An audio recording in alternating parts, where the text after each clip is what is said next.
আসসালামু আলাইকুম প্রিয় শিক্ষার্থী, আশা করি অনেক ভালো আছো তোমরা। ফিনান্স ও ব্যাংকিংয়ে আমরা 30টি প্রশ্ন কমন পাবো এমসিকিউতে। এখন প্রশ্ন হচ্ছে, আমাদের টোটাল অধ্যায় হচ্ছে 13টি অধ্যায় থেকে যদি আমরা প্রত্যেক অধ্যায় থেকে 20টি করে এমসিকিউ করি, তাহলে দেখো টোটাল 260টির মতো আমাদের আসে। আমি ঠিক তোমাকে এই 260টি এমসিকিউ দিব। যারা পেইড কোর্সে ভর্তি আছে ওদের ক্ষেত্রে একটু বেশি, ডাবল 524টির মতো। বাট তোমাদের জন্য আমি দিচ্ছি সেখান থেকে বাছাইকৃত হচ্ছে সবচেয়ে ইম্পর্টেন্ট যে প্রশ্নগুলো 260টি। এখান থেকে 20টি প্রশ্ন আপনি কমন পাবেন। টোটাল 20টি প্রশ্ন ডিরেক্ট প্লাস এটা পেয়ে যাবে। আর বাকি যে প্রশ্নগুলো আছে, আবার বললাম, ম্যাথমেটিক্যাল টার্ম যে প্রশ্নগুলো আছে এটা বুঝে করতে হবে।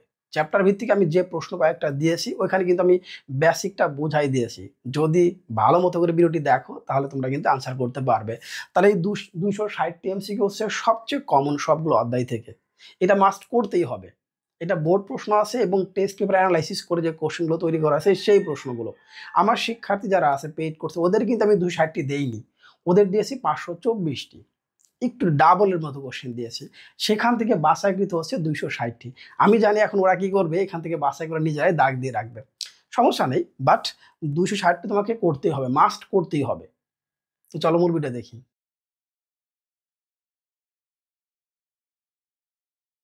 প্রিয় শিক্ষার্থীবৃন্দ, ফিন্যান্স ও ব্যাংকিং এই সাবজেক্টটিতে তুমি শতভাগ প্রশ্ন কমন পাবে। এটা হচ্ছে সৃজনশীল, সেক্ষেত্রে গ্রহণযোগ্য, এবং হচ্ছে এমসিকিউ মাত্র আমি দিচ্ছি 260টি এমসিকিউর বাহিরে এক্সট্রা প্র্যাকটিস করতে তোমাদের হবে না। তোমরা যদি এই 260টি এমসিকিউ খুব ভালো মতো প্র্যাকটিস করে যাও, এখান থেকে তুমি 20টা প্রশ্ন সরাসরি কমন পাবে, 30টি কমন নাও পেতে পারো, কিন্তু 20টা তুমি মিনিমাম কমন পাবে। কারণ টোটাল এমসিকিউ দিয়েছি আমি হচ্ছে 524টি, সেখান থেকে সবচেয়ে ইম্পর্ট্যান্ট যে 260টি সেটা তোমাদের আমি দিচ্ছি। যেহেতু তোমরা আমার রেগুলার ভিডিও দেখো, তোমাদের প্রতি আমার একটা দায়বদ্ধতা থাকে। আচ্ছা, যা হোক, এটা আমাদের সকল বোর্ড, ইংলিশ ভার্সন এবং দাখিল বা মাদ্রাসা বোর্ডের শিক্ষার্থী সকলের জন্যই কিন্তু এটা প্রযোজ্য। এমন না যে শুধুমাত্র একটা বোর্ডের জন্য প্রযোজ্য। অনেকে প্রশ্ন করো, এই জন্য উপরে লিখে দিয়েছি কাদের জন্য এটা প্রযোজ্য। আমরা প্রথম অধ্যায়টা দেখব, অর্থায়ন এবং ব্যবসায় অর্থায়ন। এখানে আমাদের প্রথম যে কোশ্চেনটি আছে সেটি হচ্ছে, রাসায়নিক শিল্প প্রতিষ্ঠানগুলো কোন সংস্থার অধীন? এটা হবে বিসিআইসি। তাহলে রাসায়নিক শিল্প প্রতিষ্ঠানগুলো কোন সংস্থার অধীন? এটা হচ্ছে বিসিআইসি। আমার সাথে ভিডিওটি দেখো, কয়েকবার শোনো, আমি শিওর প্রতি সপ্তাহে একবার করে দেখলেও এই ভিডিওটি তোমার যে এমসিকিউগুলো আমি তোমাকে দিচ্ছি সবগুলো মুখস্থ হয়ে যাবে। মেশিন ক্রয়, কাঁচামাল ক্রয়, শ্রমিকের মজুরি, 3টা কথা এখানে বলা হলো। এখানে দেখতে পাচ্ছ আবার মেশিন ক্রয়, কাঁচামাল ক্রয়, শ্রমিকের মজুরি কোন অর্থায়নে? এটা হচ্ছে কারবারি বা ব্যবসায় অর্থায়ন। পরীক্ষায় কারবারি অথবা ব্যবসায়ী যে কোনো একটা উল্লেখ থাকবে, তুমি অবশ্যই সেটা বুঝা কিন্তু আনসার করতে হবে। বাণিজ্য ঘাটতি এই শব্দটা খুব ভালো মতো করে মনে রাখবে। বাণিজ্য ঘাটতি দেখা যায় কোন ধরনের অর্থায়নে? আন্তর্জাতিক। তাহলে আন্তর্জাতিক অর্থায়নে বাণিজ্য ঘাটতিটা কিন্তু দেখা যায়। কোন ধরনের অর্থায়নের আয় অপেক্ষা ব্যয় বেশি? মানে সবার আগে ব্যয়টা নির্ণয় করতে হয়, সেটা আমরা জানি সরকারি অর্থায়ন। সরকারি অর্থায়নের মূল উদ্দেশ্য হলো জনকল্যাণ করা, এই জন্য আয়ের চেয়ে ব্যয়টা একটু বেশি হবে সবসময়। তার মানে প্রথমেই ব্যয়কে নির্ধারণ করে নিতে হবে। প্রশ্ন কিন্তু এভাবে ঘুরিয়ে আসতে পারে। তহবিল বিনিয়োগের মূল উদ্দেশ্য কী ছিল? মুনাফা অর্জন। তহবিল বিনিয়োগের মূল উদ্দেশ্য, এখানে মূল উদ্দেশ্যের কথা বলা হয়েছে, এটা হবে আসলে মুনাফা অর্জন। অর্থায়ন কী নিয়ে কাজ করে? তহবিল ব্যবস্থাপনা নিয়ে কাজ করে। তাহলে অর্থায়ন কাজ করে হচ্ছে তহবিল ব্যবস্থাপনা নিয়ে। বাণিজ্য ঘাটতি আমরা জানি আন্তর্জাতিক অর্থায়নের ক্ষেত্রে এটা ঘটে। বাণিজ্য ঘাটতি পূরণের ক্ষেত্রে কোনটি গুরুত্বপূর্ণ ভূমিকা রাখে? সেইটা আবার মনে করে ঘাটতিটা পূরণ করে দিচ্ছে বিদেশি বাইরে রেমিটেন্স পাঠাচ্ছে তার উপরে। তাহলে বাণিজ্য ঘাটতিটা পূরণ করতেছে রেমিটেন্স। বাট বাণিজ্য ঘাটতি দেখা দিচ্ছে হচ্ছে, আমরা জানি এটা হচ্ছে আন্তর্জাতিক অর্থায়নের ক্ষেত্রে। সরকারি অর্থায়নের মূল লক্ষ্যটা কি? সেটা আমরা আগেই জানলাম, সেটা হবে জনকল্যাণ করা। তাহলে জনকল্যাণ করা হচ্ছে সরকারি অর্থায়নের মূল লক্ষ্য। তহবিল সংগ্রহের প্রক্রিয়াকে মূলত কি বলে? এটা হচ্ছে আয় সিদ্ধান্ত। তহবিল সংগ্রহের প্রক্রিয়াকে মূলত কি বলে? আয় সিদ্ধান্ত। যদি মনে করো কোনো একটা প্রশ্নের উত্তর যদি কোনো কারণে দাগানোর ক্ষেত্রে বা মার্ক করতে ভুল হয়ে যায়, টেস্ট পেপারে অনেক সময় প্রশ্ন উত্তর ভুল থাকে, আমাকে যে কোনো একটার উপর নির্ভর করতে হয় বিশ্লেষণ করার, তো সেই হিসেবে তোমরা অবশ্যই গঠনমূলক মন্তব্য করবে, নিচে জানিয়ে দেবে বলে ভাই আমাকে 9 নাম্বার কোশ্চেন বা 10 নাম্বার কোশ্চেনটা একবার চেক করে দেখুন তো, উত্তর মনে হয় এটা ক হবে, মূল বইয়ে এত নাম্বার পেয়ে যা আছে, আমি খুবই খুশি হব। আচ্ছা, ওয়ার্ল্ড ট্রেড অর্গানাইজেশন WTO কোন দশকে আত্মপ্রকাশ করে? এটা হচ্ছে 1990। তাহলে ওয়ার্ল্ড ট্রেড অর্গানাইজেশন, তাহলে WTO এর ফুল মিনিংটা কি? আসতে পারে পরীক্ষায়, সমস্যা কি? এখন কোন একটা MCQ তো আসলো বলে WTO এর ফুল মিনিংটা কী হবে? তাহলে ওয়ার্ল্ড ট্রেড অর্গানাইজেশন। এইটার জন্য নতুন করে MCQ দেওয়ার প্রয়োজন নাই তো। ঠিক এইভাবে কিছু ক্রিয়েটিভ কাজগুলো করা হয়েছে MCQর মধ্যে, অর্থাৎ 260টি MCQর মধ্যে আসলে হিসাব করলে এখানে 300টির উপর MCQ থাকবে, মানে ভিতরে কিছু কিছু কোশ্চেন হয়তো ইনক্লুড আছে, একটার মধ্যে ডাবল কোশ্চেন থাকে। আচ্ছা, এরপরে দেখি হচ্ছে সোহেল একটি অমুনাফাভোগী প্রতিষ্ঠান প্রতিষ্ঠা করে। অমুনাফাভোগী, যাই সোহেলের প্রতিষ্ঠানের কাজ কোন ধরনের? জনকল্যাণমূলক। আমরা বুঝতেই পারতেছি এটা জনকল্যাণমূলক হবে, যেহেতু অমুনাফাভোগীর কথা বলা হয়েছে, কোনো মুনাফা এখানে উদ্দেশ্য না। আচ্ছা, বাণিজ্য ঘাটতির কারণ কোনটি? রপ্তানি হতে আমদানিটা বেশি। আমি রপ্তানি করব আয়ের জন্য, কিন্তু উল্টা আমদানি করতেছি, উল্টা ব্যয়টা বেড়ে যাচ্ছে। ব্যয় বলতেছে দেশের ক্ষেত্রে এটা বোঝাচ্ছে। কারবারের অর্থায়নের নীতি হলো বিনিয়োগ নীতি, উপযুক্ততার নীতি, তারল্য বনাম মুনাফা নীতি। আমরা দেখতে পাচ্ছি কারবারের অর্থায়নের নীতির মধ্যে লাস্টের দুটি আমরা দেখতে পাচ্ছি, একটা হচ্ছে উপযুক্ততার নীতি, তারল্য বনাম মুনাফা নীতি। আমি খুবই স্লোলি পড়তেছি তোমাদের জন্য, আমি শিওর আমার সাথে কয়েকবার ভিডিও দেখলে তোমাদের এটা মুখস্থ হয়ে যাবে, নতুন করে আর বই পড়ার প্রয়োজন হচ্ছে না। ব্যবসায়ী বৈচিত্র্যায়ন, পণ্য বৈচিত্র্যায়ন করলে কি হবে? বিক্রয় বৃদ্ধি পাবে আর ঝুঁকি হ্রাস পাবে। ব্যবসায় যদি পণ্য বৈচিত্র্যায়ন করলে বিক্রয় বৃদ্ধি এবং ঝুঁকি হ্রাস পাবে। তোমাদের আমি কয়েকটা সাবজেক্টের নাম বলে দিচ্ছি। বাংলা দ্বিতীয় পত্র, গণিত, ইসলাম ও নৈতিক শিক্ষা, ICT, অ্যাকাউন্টিং, ফিন্যান্স, ব্যবসায় উদ্যোগ, বিজ্ঞান। এই সাবজেক্টগুলোয় তুমি আমার কাছ থেকে শতভাগ প্রশ্ন কমন পাবে। আর বাকি যতগুলো সাবজেক্ট আছে সবগুলো সাবজেক্টের ক্ষেত্রে একটা কাজ হচ্ছে, আমি 20টি করে স্কুল সবাইকে দিয়ে দিয়েছি, যারা পেইড কোর্সে ভর্তি আছে ওই 20টা স্কুলের লিস্ট দিয়েছি। যদি ওরা 20টি স্কুলের লিস্ট কমপ্লিট করতে পারে তাহলে 100% কমন পাবে, আর না হলে 80 থেকে 90% সবসময় কমন পাবে। এটা হচ্ছে আমার পেইড শিক্ষার্থীদের প্রতি একটা নির্দেশনা দেওয়া আছে। যা হোক, তোমাদেরকে বিষয়গুলো বলে দিলাম। আচ্ছা, সরকারি অর্থায়নে প্রথমে কোনটি নির্ধারণ করতে হয়? আমরা আগে MCQটা দেখে আসলাম, সেটা হবে ব্যয়ের পরিমাণটা কত। নগদ অর্থ ও মুনাফার মধ্যে কোন ধরনের সম্পর্ক রয়েছে? বিপরীতমুখী। নগদ অর্থ আর হচ্ছে মুনাফার মধ্যে সম্পর্কটা হবে আসলে আলাদা, টোটালি ভিন্ন, মানে বিপরীতমুখী। পণ্য বা সেবা বৈচিত্র্যপূর্ণ হলে ঝুঁকি বণ্টিত হয়, যেটা আমরা আগের একটা MCQ দেখে আসছি। বিক্রয়টা বৃদ্ধি পাবে, খেয়াল করে দেখো, প্রত্যাশিত মুনাফা অর্জন হয়। বিক্রয় বৃদ্ধি পেলে প্রত্যাশিত মুনাফা অর্জন হবে, যদি এখানে উত্তর 2 হিসেবে রাখা হয়নি। ঝুঁকি বণ্টিত হয় এবং হ্রাস পায়, প্রত্যাশিত মুনাফা অর্জন করা সম্ভব। তার মানে আমরা এখন উত্তর পেলাম হচ্ছে 1 আর হচ্ছে 3। একজন দর্জি দোকানদার তার দৈনন্দিন খরচগুলো স্বল্প মেয়াদি তহবিল থেকে, ভালো মতো খেয়াল রাখে, এখানে স্বল্প মেয়াদির কথা বলা হয়েছে, তহবিল থেকে নির্বাহ করে থাকেন, মানে এখানে থাকেন হবে। এক্ষেত্রে তিনি অর্থায়নের কোন নীতি অনুসরণ করবেন? উপযুক্ততার নীতি। তার জন্য যেটা উপযুক্ত, উপযুক্ততার নীতি তিনি এটা অবলম্বন করবেন। হয়ে গেল আমাদের 18 নম্বর MCQ। এবার আমরা হচ্ছে কত 19 নম্বরে, কোনটি বিনিয়োগ সিদ্ধান্তের মধ্যে ভিন্নতর? কর্মচারীদের বেতন প্রদান। বাকি 4টার সাথে কম্পেয়ার করে দেখো, তাহলে তুমি বুঝতে পারবে কোনটা ভিন্ন।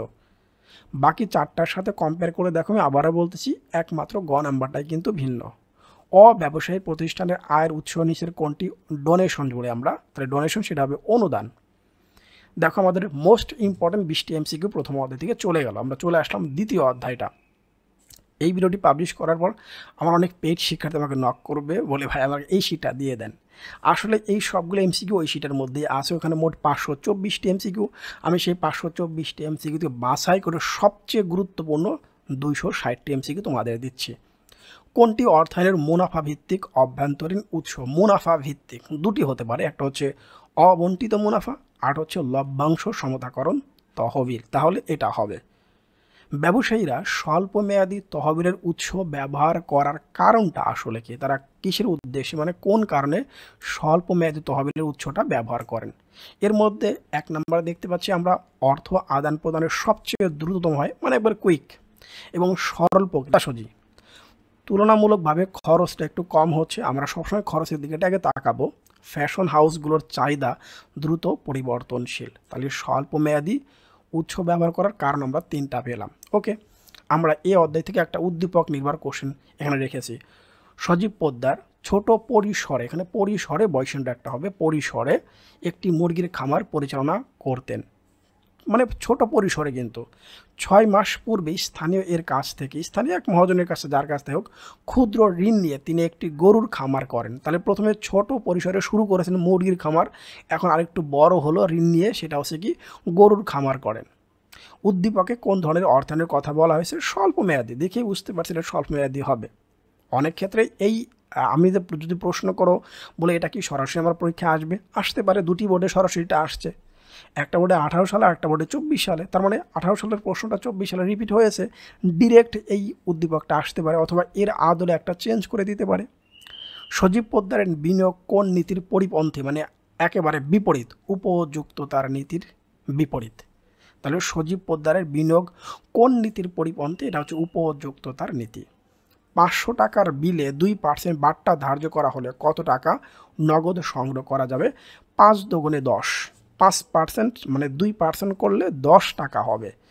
মাইনাস করে দিই, তাহলে আমি 490 টাকা নগদ পাবো। খুবই ছোট্ট একটা ম্যাথ। আর অ্যাকাউন্টিংয়ের শিক্ষার্থী, যারা ব্যবসায় বিভাগের শিক্ষার্থী, তাদের কাছে এটা তো কোনো ম্যাথই না। আচ্ছা, ওকে, আমরা আসি পরে যে আন্তর্জাতিক মুদ্রা তহবিলের বর্তমান সদস্য সংখ্যা কত? 189 জন, 189।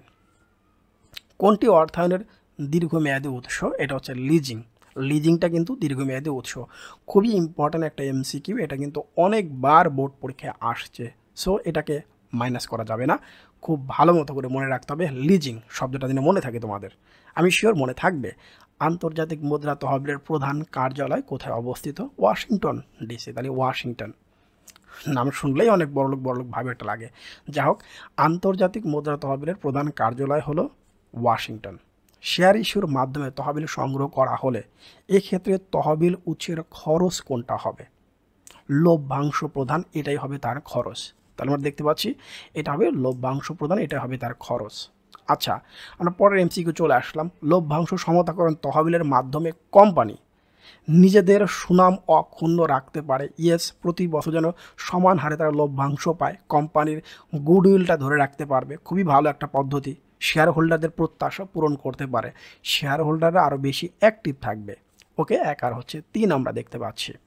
তাহলে উত্তর হিসেবে আমরা দেখতে পাচ্ছি সুনাম অক্ষুণ্ণ রাখতে পারে এবং হচ্ছে শেয়ার হোল্ডারদের প্রত্যাশা পূরণ করতে পারে। মুনাফার অংশ শেয়ার হোল্ডার বা মালিকগণের মধ্যে বন্টন না করে ভবিষ্যতের জন্য সঞ্চয় করে রাখাকে আমরা বলি সংরক্ষিত তহবিল। তাহলে মুনাফার অংশটা আমরা আসলে শেয়ার হোল্ডারদের ভাগ করে দেই নাই, শেয়ার মালিকদের মধ্যেও দেওয়া হয় না, এটা ভবিষ্যতের জন্য সঞ্চয় করে রাখা হয়েছে। ওই যে সঞ্চয় করে রাখা মানে সংরক্ষণ করে রাখা, সংরক্ষিত তহবিল। নামের সাথে মানে কাজের সাথে নামের কিছুটা মিল কিন্তু আমরা পাচ্ছি। প্রতিষ্ঠানের অভ্যন্তরীণ তহবিলের উৎসকে কয় ভাগে ভাগ করা যায়? আমরা দেখতে পাচ্ছি 2 ভাগে ভাগ করা যাচ্ছে। অর্থায়নের অভ্যন্তরীণ তহবিল, অবন্টিত মুনাফা, মালিকের মূলধন, শেয়ার, 3টাকে আমরা রাখতে পারছি এখানে। অর্থায়নের অভ্যন্তরীণ মানে ভিতরের কথা বলা হচ্ছে, ইন্টারনাল। অবন্টিত মুনাফা, মালিকের মূলধন আর হচ্ছে শেয়ার। স্বল্পমেয়াদী অর্থায়নের বাহ্যিক উৎস কোনটি? বাণিজ্যিক পত্র। বাহ্যিক উৎস, বাণিজ্যিক পত্র, মিল আছে কিন্তু মনে রাখতে পারবা। স্বল্পমেয়াদী অর্থায়নের বাহ্যিক উৎস কোনটি? বাণিজ্যিক পত্র। আচ্ছা, আমরা পরের এমসিকিউ চলে আসলাম। কোনটি মূলধনী খরচবিহীন অর্থায়নের উৎস? মূলধনী খরচবিহীন অর্থায়নের উৎস এটা হচ্ছে প্রদেয় বিল, সেটা হচ্ছে প্রদেয় বিল। বাকি 4টার সাথে 3টার সাথে কম্পেয়ার করলে বোঝা যায় প্রদেয় বিলটাই হতে পারে। স্বল্পমেয়াদী অর্থায়নের প্রাতিষ্ঠানিক উৎস কোনটি? এটা হচ্ছে প্রদেয় বিল। দেখো, প্রাতিষ্ঠানিক উৎস বললেও প্রদেয় বিল দেখতে পাচ্ছি আমরা, আবার মূলধনী খরচবিহীন বললেও কিন্তু, কারণ লিজিং হচ্ছে দীর্ঘমেয়াদী, দ্যাটস আমরা দেখতে পাচ্ছি প্রদেয় বিলটাই কিন্তু হচ্ছে। আচ্ছা, 37 নম্বরে স্বল্পমেয়াদী অর্থায়নের সুবিধা হলো এটি মূলধনী খরচবিহীন হতে পারে। ইয়েস, একটু আগে আমরা দেখে আসলাম। অর্থ আদান প্রদানের প্রক্রিয়া সহজ এবং দ্রুততম হয়, মানে সরলতম হয়, যেটা আমরা আগের একটা কোশ্চেন দেখে আসছি। চাহিদায় দ্রুত পরিবর্তনশীল, যে ফ্যাশন হাউসগুলোর কথা বলা হলো, তার মানে আমরা উত্তর 1, 2, 3 পাবো। গুড কোশ্চেন এটা। আচ্ছা, কোন বেসরকারি প্রতিষ্ঠান ব্যবসা প্রতিষ্ঠানকে স্বল্প মেয়াদী বা মধ্যমেয়াদী ঋণ দিয়ে থাকে? আমরা এখন আসলাম মিডল এজ, মধ্যমেয়াদী মাইডাস, মধ্যমেয়াদী মাইডাস, মধ্যমেয়াদী মাইডাস, এভাবে করে কিন্তু তোমরা মনে রাখতে পারবে। দীর্ঘমেয়াদী অর্থায়নের উৎস কোনটা? ঋণপত্র, লিজিং, বাণিজ্যিক পত্র। দেখতে পাচ্ছি আমরা দীর্ঘমেয়াদীর কথা বলা মানে তো লিজিং আসবে। 1 আর হচ্ছে 2। আচ্ছা, মূলধন ভিত্তিক অভ্যন্তরীণ উৎস হলো মূলধন ভিত্তিক অবন্টিত মুনাফা, শেয়ার মালিকের মূলধন। শেয়ার এবং মালিকের মূলধনকে আমরা বলি মূলধন ভিত্তিক অভ্যন্তরীণ উৎস। মূলধন ভিত্তিক অভ্যন্তরীণ উৎস হচ্ছে শেয়ার এবং মালিকের হচ্ছে মূলধন। লিজিং এর মাধ্যমে অর্থ সংস্থান করতে পারে কারা করতে পারে? এটা public limited company, private limited company, অংশীদারি ব্যবসা, তিনটাই আমরা দেখতে পাচ্ছি। আচ্ছা, আমাদের দুটি অধ্যায় হয়ে গেল। আমরা সেবার 3 নাম্বার অধ্যায় শেয়ার, বন্ড এবং হচ্ছে ডিবেঞ্চার।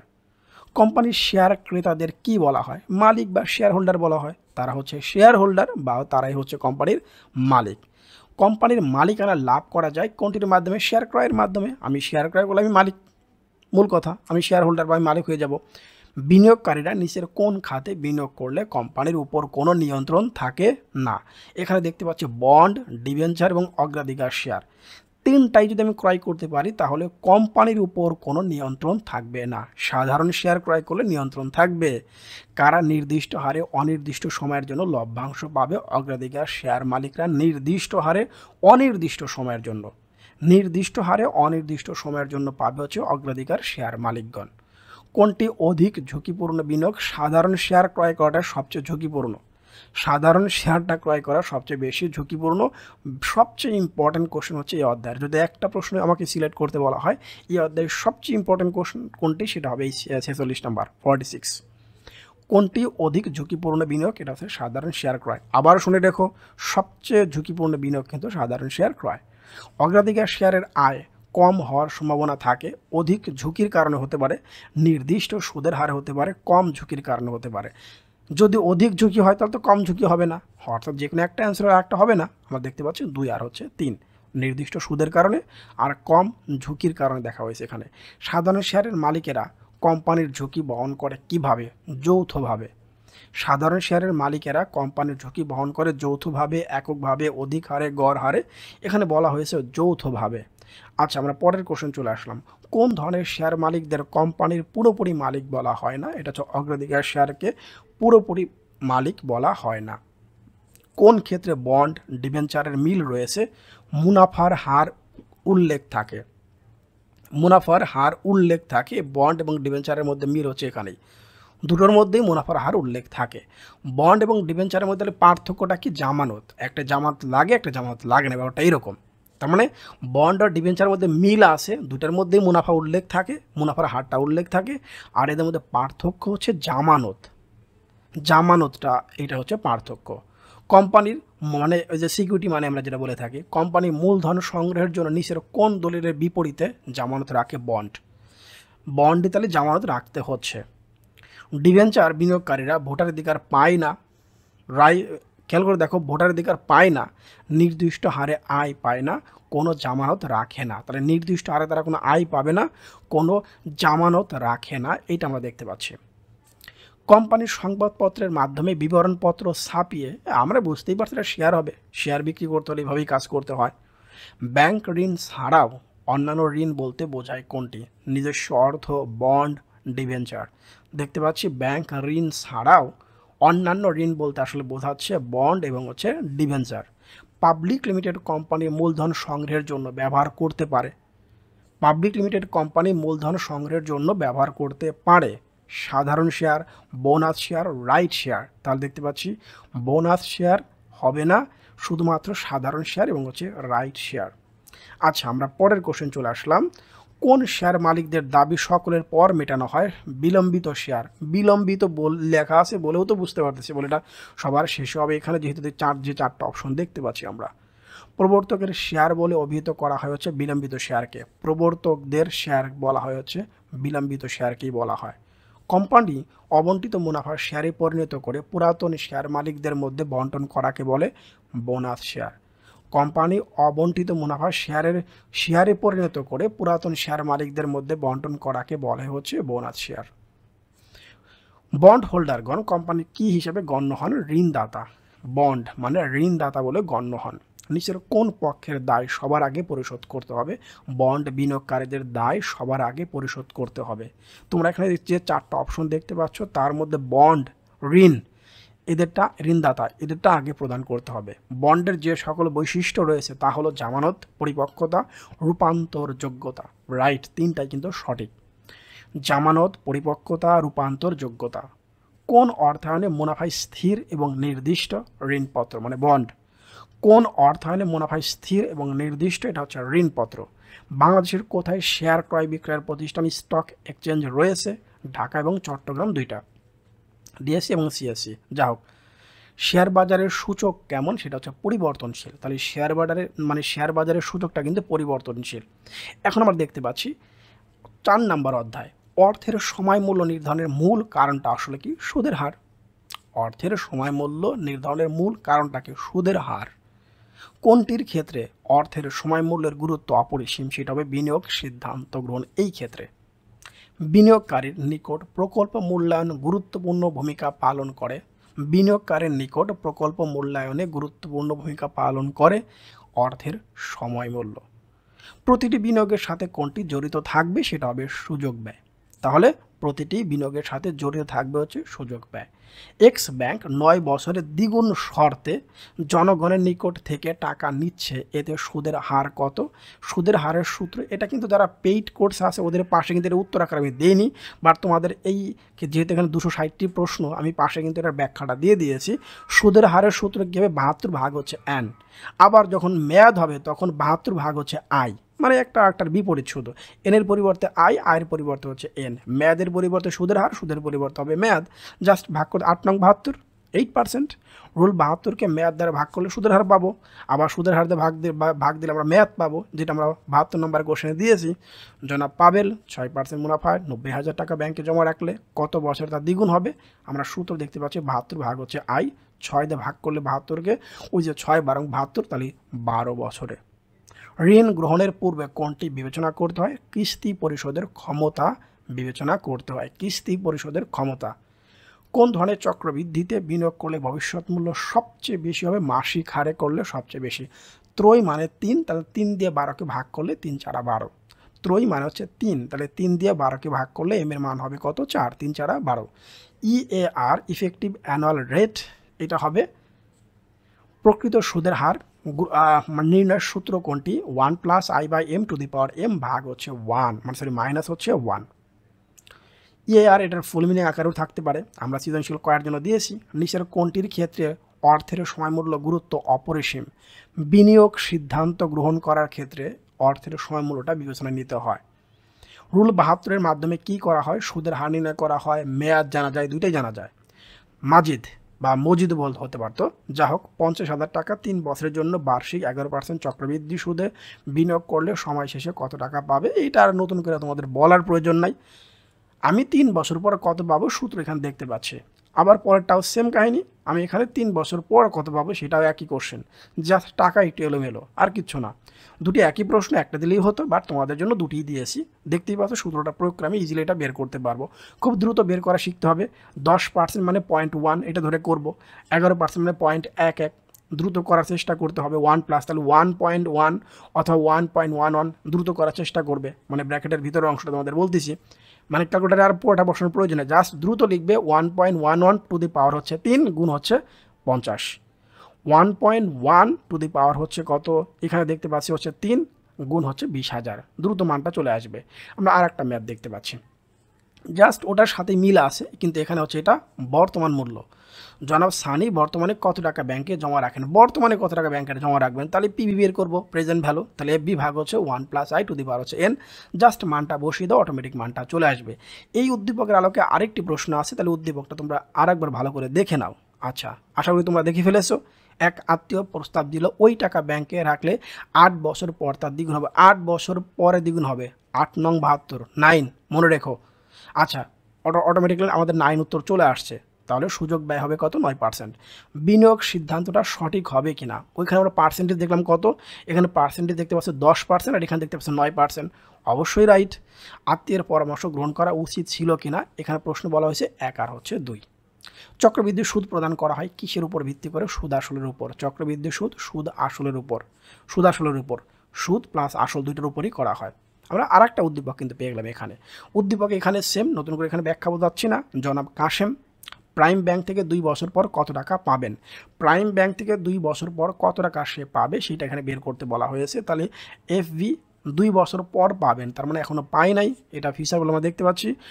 এবং আগের উদ্দীপকটার এই উদ্দীপকটা সেম টু সেম, জাস্ট ওখানে প্রেজেন্ট ভ্যালু, এখানে হচ্ছে ফিউচার ভ্যালু।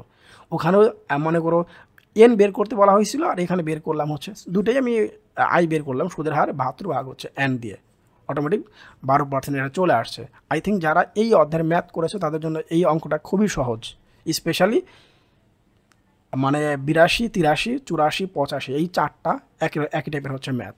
আমরা 86 নম্বর কোশ্চেন চলে আসি। ভবিষ্যৎ মূল্যকে বর্তমান মূল্যে রূপান্তরের ক্ষেত্রে এম এর মান যত বেশি হবে বর্তমান মূল্য তত কম হবে। তাহলে ভবিষ্যৎ মূল্যকে আমি বর্তমান মূল্যে নিয়ে আসতে যাচ্ছি, তাহলে এম এর মান যত বেশি বর্তমান মূল্য তত কম। কারণ ওই যে পাওয়ার আকার আছে, খেয়াল করে দেখো, সাপ্তাহিক 1% হারে সুদ নিলে বার্ষিক সুদ কত হবে, 52 সপ্তাহে 1 বছর, তাহলে 52 হবে 52। ভবিষ্যৎ মূল্য থেকে অর্থের বর্তমান মূল্য নির্ণয়ের প্রক্রিয়াকে বলা হয়েছে বাট্টাকরণ পদ্ধতি। ভবিষ্যৎ থেকে বর্তমান, তার মানে বাট্টাকরণ পদ্ধতি। অর্থ বিনিয়োগ না করলে কোনটি সৃষ্টি হবে, সুযোগ ব্যয় সৃষ্টি হবে। এটা আমরা শুরু দিকে এই অধ্যায় থেকে জেনে আসছি, মানে প্রতিটি লেনদেনের সাথে জড়িত থাকে হচ্ছে সুযোগ ব্যয়। আচ্ছা, এরপরে সুদ আসলের উপর যে সুদ গণনা করা হয় তাকে আমরা বলি সরল সুদ। শুধু আসলের উপরে যেটা করা হয় সেটা হবে সরল সুদ। রুল 72 দিয়ে দুটো জিনিস বের করা যায়, সুদের হার, সুদের পরিমাণ না, সুদের হার, আর হচ্ছে কি মেয়াদ।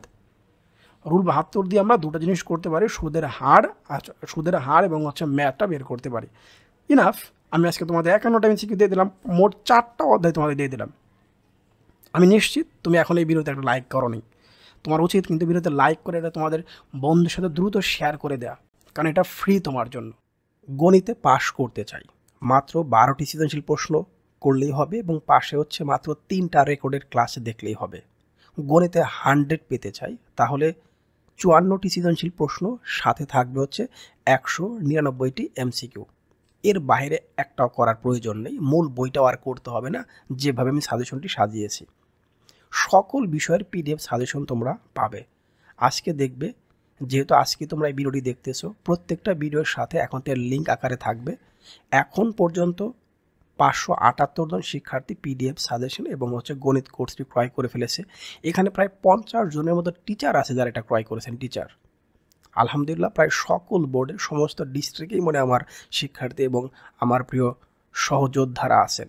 আলহামদুলিল্লাহ, বিষয়গুলো 100% কমনের কথা বলতেছি কেন, প্রশ্ন কমন দেওয়ার দায়িত্ব হচ্ছে আমার, আর বাকিটুকু আপনি করবেন। প্রশ্ন কমন নিয়ে বিন্দু মাত্র সন্দেহ থাকবে না। আমি আবারও বলতেছি, যদি আপনি সাজেশনটি ক্রয় করতে চান যে কোনো বিষয়ের, শুধুমাত্র গণিত স্পেশাল রেকর্ডেড ক্লাসগুলো আপনি পাবেন, যেহেতু গণিত একবার কোর্স আকারে আপনি পাচ্ছেন। স্পেশাল গণিতে কী থাকবে সেটা একটু বলে দিই।